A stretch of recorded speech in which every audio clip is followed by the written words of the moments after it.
yang intinya itu menyindir orang-orang yang merendahkan perempuan karena profesinya sebagai PSK gitu. Jadi salah satunya nih ya, jadi kayak jika perwujudan kekuasaan, kekayaan dan kecerdasan adalah perempuan, dan disebutkan juga di situ beberapa dewa-dewa dari kepercayaannya mereka, lalu mengapa laki-laki memiliki ego seperti itu?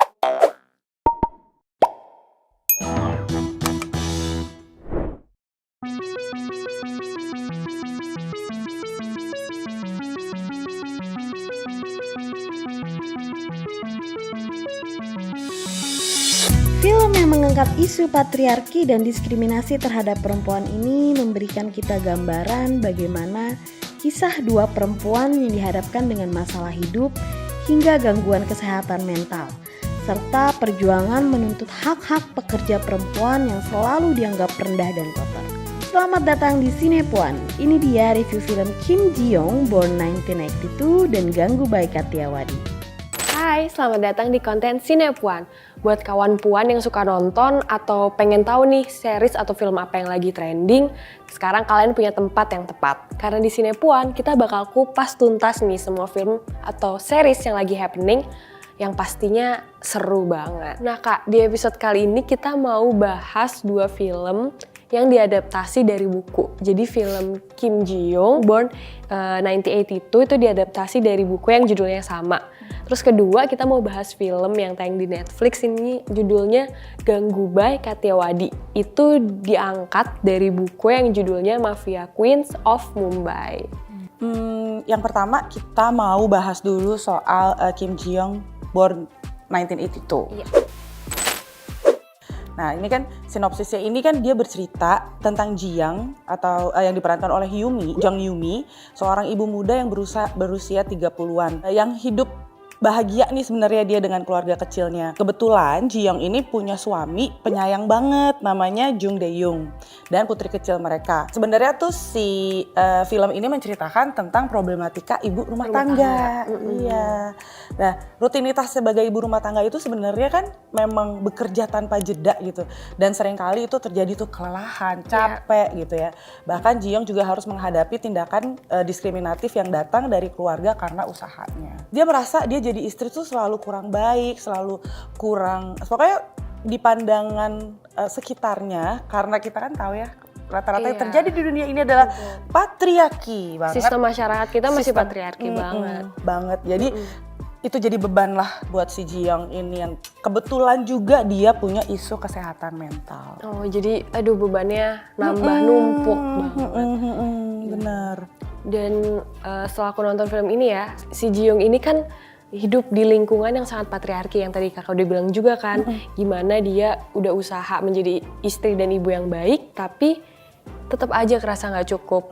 Dan ternyata di sini tuh perempuan apalagi yang udah punya anak itu tuh jadi apa ya, posisinya tuh nomor 2 dibandingkan dengan laki-laki.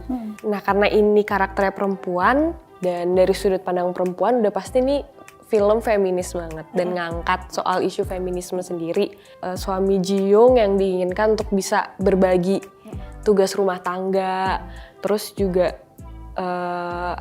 saling menghargai gitulah. Yang pada dasarnya dia pun sebenarnya it's okay pada sebenarnya gitu kan. Dari basically dari diri suaminya tuh gak apa-apa, it's okay gue bantuin lo, ya kan, gue bantuin lo ngurus rumah, ngurus anak, it's okay. Tapi tekanan dari keluarganya, kena sindiran tipis itu tuh, bocor-bocor halus gitu tuh yang bikin jadi, ya kan? Iya, jadi apa ya, jadi kita ngerasa aduh salah nggak sih istri mau kesetaraan di rumah tangga, salah nggak sih suami juga bantu-bantu.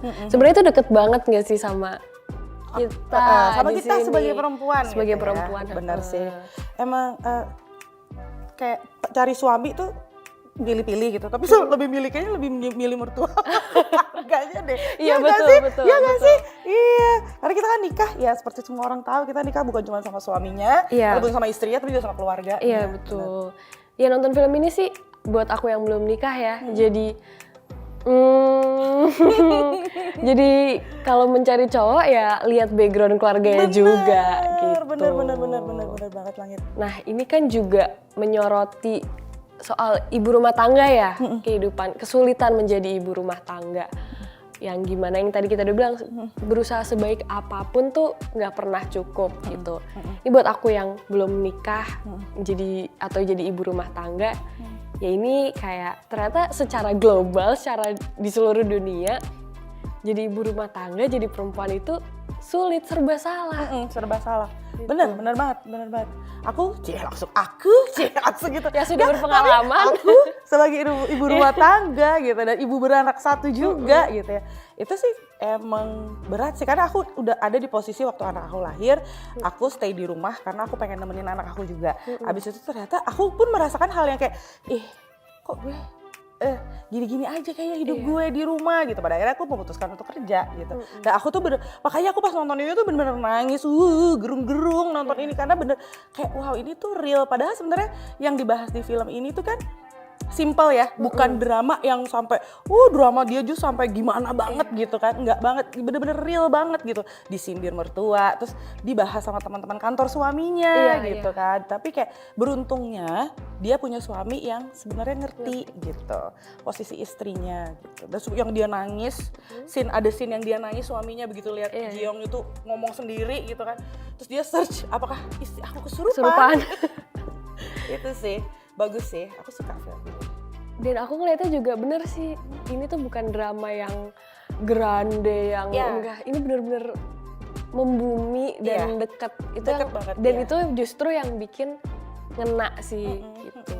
Mungkin lebih ngena untuk kayak kita yang udah berpengalaman gitu. Dan di sini juga Jiyoung tadi udah kita sebutin dia ada isu kesehatan mental ya. Digambarin gimana ibu rumah tangga itu juga ya banyak juga yang memiliki masalah kesehatan mental. Karena tekanannya yang dari tadi kita udah bahas tuh banyak banget. Nah Kak, mungkin beban kesehatan mentalnya si Jiyoung tuh bakal berkurang kalau misalnya dia punya seseorang atau sosok yang mau mendengarkan dia gitu. Karena sebagai ibu rumah tangga ya, sibuk ngurus anak, sibuk ngurus suami, ngurus mertua juga. Ya kadang kita juga butuh mencurahkan semuanya. Kadang sulit mau cerita sama anak kan juga nggak mungkin. Ya mungkin. Ya kan, benar. Cerita sama suami belum tentu suaminya bisa mendengarkan dan bisa ngerti posisi dia. Iya, betul. Cerita sama mertua dimarahin. Iya, salah lagi gitu, nanti ujungnya. Emang bener balik lagi support system. Support system, betul. Makanya nih kayak para puan nih ya, kita tuh mau jadi support system buat nggak cuma ibu rumah tangga, semua perempuan yang ngerasa nggak punya tempat untuk mencurahkan hatinya gitu. Karena di Para Puan kita percaya kalau kamu didengar. Kita semua selalu didengar gitu. Film ini itu bukan soal gimana Kim Jiyoung menghadapi dan keluar dari masalahnya gitu, ruwet masalahnya gitu, tapi menggambarkan masyarakat Korea yang tadi kamu bilang itu negara semodern itu ya, seglamor itu ternyata sistem patriarkinya tuh masih kental banget gitu dan mendiskriminasi perempuan gitu. Baik yang sudah berumah tangga maupun yang masih single gitu. Makna dari judul film Kim Jiyoung Born 1982 ini itu bisa jadi perempuan yang mana aja, siapa aja, dari mana aja. Bisa juga jadi kamu, bisa jadi aku gitu. Nah, tahun 1982 itu bisa berarti juga perempuan yang usianya aktif, yang mungkin sedang struggle, merasakan tekanan dan tuntutan sebagai perempuan yang sedang mencari jalan keluar. Jadi sebenarnya judulnya ini tuh nggak dijelasin gitu. Jadi memang kita mencari maknanya dari judul Kim Jiyoung Born 1982. Film kedua yang mau kita bahas nih Kak, judulnya Ganggubay Kathiawadi. Film ini tuh trending di Netflix. Film ini tuh menceritakan kisah Ganggubay Kathiawadi yang diperankan oleh nih bintang Bollywood yang udah terkenal banget nih, Alia Bhatt. Dia ini seorang gadis muda yang waktu masih remaja, masih muda banget, itu dijual ke pelacuran sama kekasihnya sendiri yang namanya Ramnik Lal. Ketandai kau Ramnik gitu ya kan, kesel banget aku sama Ramnik. Dan itu dijual langsung gitu aja, padahal nih Ganggubay ini punya mimpi ya untuk jadi aktris. Jadi dia tuh iming-imingnya, aku mau bawa kamu ke kota, mau jadi aktris gitu, ikut syuting lah intinya. Tapi malah dijual ke pelacuran. Dan di sini si Ganggubay yang nama aslinya waktu itu belum diubah, masih Gangga ya. Ini tuh nggak punya pilihan. Dan dia akhirnya waktu di rumah pelacuran itu ada turning point di mana dia akhirnya kayak oke, aku mau ubah nama jadi si ganggu bayi itu gitu. Dan suatu malam, suatu hari dia mendapat pelanggan laki-laki yang brutal lah. Kalau kita bisa sebut itu udah non konsensual, terus pakai kekerasan, itu benar-benar bikin trauma yang membuat ganggu bayi ini jadi marah. Tapi di sini digambarinnya itu dia kayak konflik batin sendiri. Dan akhirnya dia memberanikan diri untuk ketemu langsung dengan salah satu mafia di kota itu yang paling punya power. Namanya Rahim Lala. Dan Rahim Lala ini diperankan juga sama aktor Bollywood yang sering banget nih kita nonton kalau misalnya kita nonton film Bollywood, dia tuh selalu ada. Yang namanya Ajay Dev. Terus si mafia Rahim ini nih membantu Gangubai untuk menjadi ratu mafia yang dihormati, terus Gangubai juga ditakuti sama masyarakat di Kamatipura. Itu lingkungan tempat pelacurannya itu gitu. Dan Gangubai itu mendobrak sistem, dia bukan membeli sih, dia akhirnya memiliki lah si tempat pelacuran itu, rumah bordil itu. Terus di situ dia memperjuangkan hak perempuan dan pekerja seks gitu. Dan Gangubai itu nggak yang narik-narik perempuan muda untuk bekerja di tempatnya, enggak. Dia itu justru perlahan-lahan menyelamatkan perempuan muda dari sistem jual beli non konsensual yang terjadi di rumah bordil di India pada saat itu gitu. Intinya di situ banyak perempuan-perempuan yang dijebak gitu ya. Iya, dan masih dia tuh muda. Bener yang masih kecil. Bahkan ada scene di situ ada satu anak umur 14-15 tahun gitu ya, yang dimana dia masih kecil gitu. Dan di situ Gangubai kan scene pertamanya kan memang si anak umur itu, 14 tahun ya gitu. Terus dipanggil lah si Gangubai ini, terus gimana caranya dia ngobrol, ini mau kemauan kamu atau enggak, kalau misalnya kamu nggak mau, oke, kita cabut. Gitu.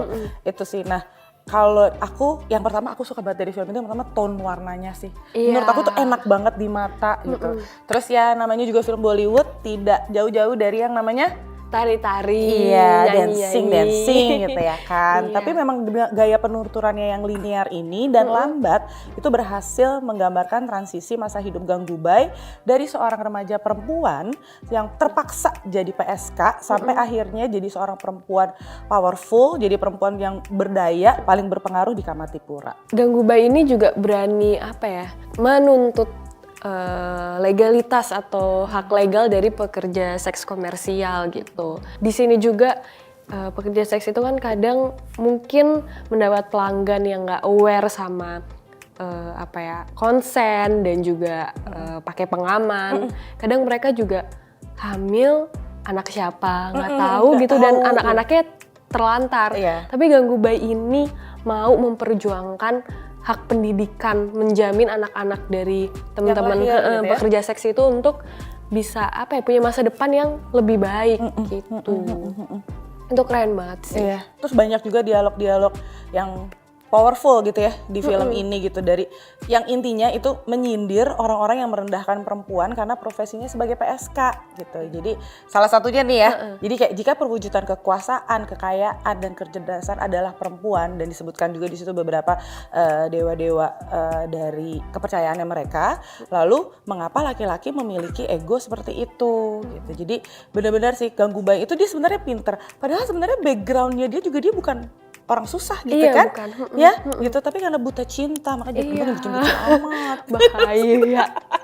Tapi namanya nggak bisa disalahin juga, namanya anak perempuan muda gitu ya. Iya benar-benar punya cita-cita. Punya dia cita-cita. mau jadi artis, dibohongin sama Ramnik. Emang Ramnik ini semuanya. Emang biangnya nih. Terus ada lagi nih kayak aku inget dari film itu, quotes-nya ya, tanpa kami surga itu tak lengkap, setidaknya kalian harus sedikit menghormati kami. Itu kayak sebenarnya kan pekerja seks komersial ini kan pro dan kontra juga ya, mau dimanapun juga. Tapi setidaknya ya menghargai mereka sebagai perempuan itu sebenarnya udah cukup gitu. Gak sebagai perempuan, sebagai manusia gitu. Betul. Nah itu yang mau Gangubai tuh mau semua orang tuh sadar gitu.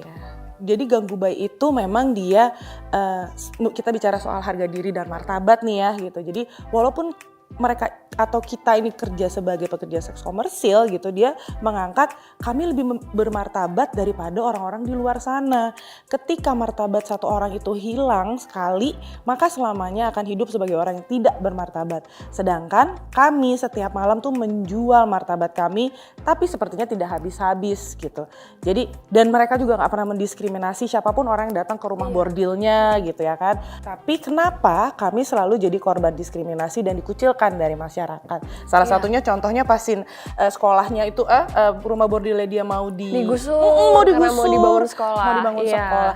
Konflik sih sebenarnya ya di situ ya. Cuman gimana ya? Padahal sebenarnya si rumah bordil itu ada lebih dulu daripada sekolah itu. Gitu. Tapi karena itu sekolahnya mungkin juga sekolah agama ya, sekolah base dari agama dan melihat rumah bordil itu dilarang lah sama agama atau itu tidak bermoral, nggak baik untuk deket dengan lingkungan anak-anak atau gimana. Jadi ya udah deh ini aja yang digusur gitu. Iya. Tanpa dipikirkan mereka ini sebenarnya kalau digusur tuh semua dipindahin kemana? Itu kan masalahnya kan. Makanya dia nggak mau orang-orang yang ada di situ, masyarakat yang tinggal di rumah bordil itu jadi homeless gitu kan.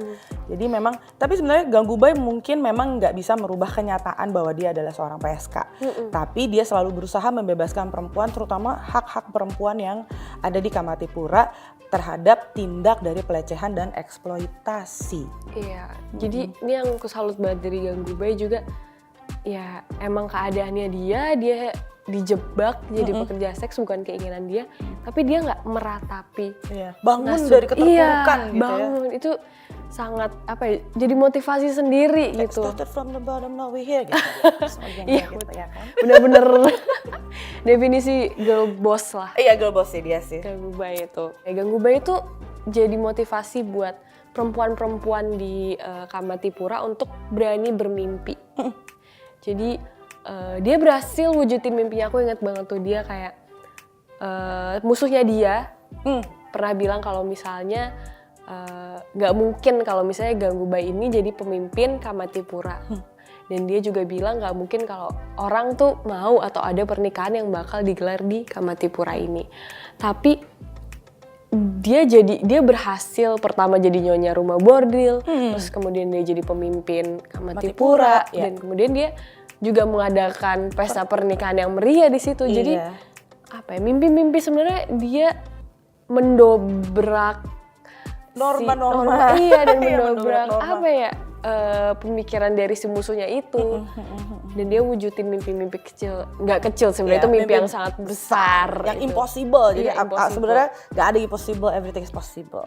Jadi sebenarnya nih Ganggubai juga ada faktor beruntungnya nih dia, karena dia beruntung punya support system lagi ya kan? Lagi. Bahkan seorang Ganggubai aja tuh butuh support system. Jadi dia beruntung karena di posisinya dia itu bisa diraih karena masih ada orang-orang yang mau mendengarkan dia. Salah satunya ya si Bapak Rahim Lala itu gitu. Ada jurnalis, kemudian ada Perdana Menteri yang memang dia pun usaha ya untuk ketemu tiga orang berpengaruh di hidupnya Ganggubai itu dia berusaha gitu. Nah, bahkan Ganggubai pun yang pertama dia menolak bantuan dari Rahim Lala, ya kan, kamu butuh uang berapa? Nah, dia uang deh gitu. Dia nggak mau untuk sukses pemilihan pemimpin daerah. Tapi memang Ganggubai ini jiwa bisnis ya. Kasih duit nggak mau, mendingan kita jadi partner gitu. Karena dia juga mikir biar uangnya ngalir terus kan. Sustainable nih Ganggubai ini ya. Jadi pada akhirnya dia mau jadi partner bisnisnya Rahim Lala di Kamatipura ya. Nah Kak, setelah nonton film ini aku tuh ngerasa kayak film ini tuh lebih baik membingkai hasil buah manis dari perjuangannya si Ganggubai ini, dan kurang menunjukkan sisi humanis dan sisi rapuhnya Ganggubai. Aku yang soal keluarganya dia yang dia tinggalin itu cuman sebentar doang kan, yang waktu dia nelpon ibunya, dan itu pun ya udah gitu aja. Di sini aku ngeliat Ganggubai itu kuat banget, tapi sebagai manusia pasti ada sisi rapuh, sisi capek, sisi depresinya gitu kan. Tapi di sini tuh menurut aku kurang ditunjukkan, jadi nggak terasa dekat gitu filmnya sama kita, karena si tokoh Gangguba ini, si karakter Gangguba ini wah banget, kuat banget gitu.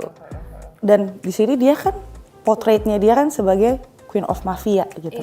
Yang namanya mafia itu pasti nggak jauh-jauh dari sekecil-kecilnya kriminal, tetap aja kan kriminal gitu. Nah itu nggak digambarin tuh di film ini. Film Gangguba ini sebuah renungan nih bagi kita semua soal pentingnya pemberdayaan perempuan. Itu mau status ekonomi apapun, mau pekerjaannya apapun, serta soal hak-hak perempuan gitu. Mau dia pekerja seks pun dia punya hak sebagai perempuan, sebagai manusia. Jadi setidaknya di sini kita bisa ngelihat secara objektif mana tindakan yang nggak baik sebagai manusia, walaupun kita nggak memihak, tapi bukan berarti kita memusuhi mereka. Iya betul. Dari 2 film yang tadi udah kita omongin nih, kita ulas sampai habis. Kalau dari Kak Gita sendiri apa nih? Yang mana yang favorit, yang jadi favorit? Kalau favorit aku Kim Ji Young Born 1982 yang pertama. Suaminya cakep. Enggak. Ceritanya ya, dari ceritanya ya. Oke, jadi dari ceritanya itu real banget. Itu benar-benar dirasakan oleh semua perempuan gitu ya. Nggak ngelihat dari sisi mau kaya kayak, mau sederhana kayak, mau atau nggak yang kekurangan kayak, itu semua pasti merasakan hal yang sama.